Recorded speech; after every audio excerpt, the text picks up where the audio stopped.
Qor parchalarini sinchiklab ko'zdan kechirgan har bir kishi ularning turli shaklda ekaniga guvoh bo'ladi. Hisob-kitoblarga ko'ra, 1 kubometr qor taxminan 350 million qor parchasini sig'dira oladi.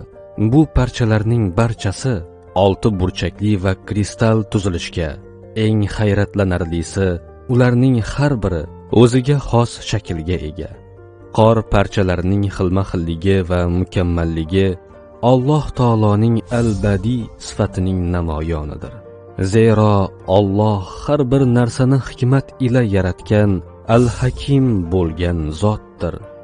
Ilohiy mo'jizalardan biri bo'lgan qor parchalari bulutlar orasidan o'tayotganda suv bug'lari sovib ketganda shakllanadi.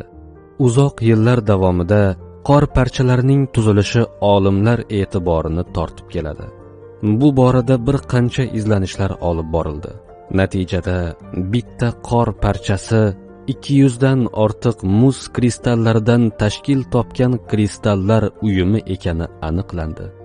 Nima uchun barcha qor parchalarida olti burchakli simmetriya mavjud va nima uchun ularning har biri boshqalardan farq qiladi? Nima uchun ularning qirralari tekis emas, balki burchakli? Butun dunyo olimlari hali ham shu savollarga javob topishga harakat qilmoqdalar. Albatta, Alloh taolo cheksiz qudrat sohibi va har bir narsaning yaratuvchisidir.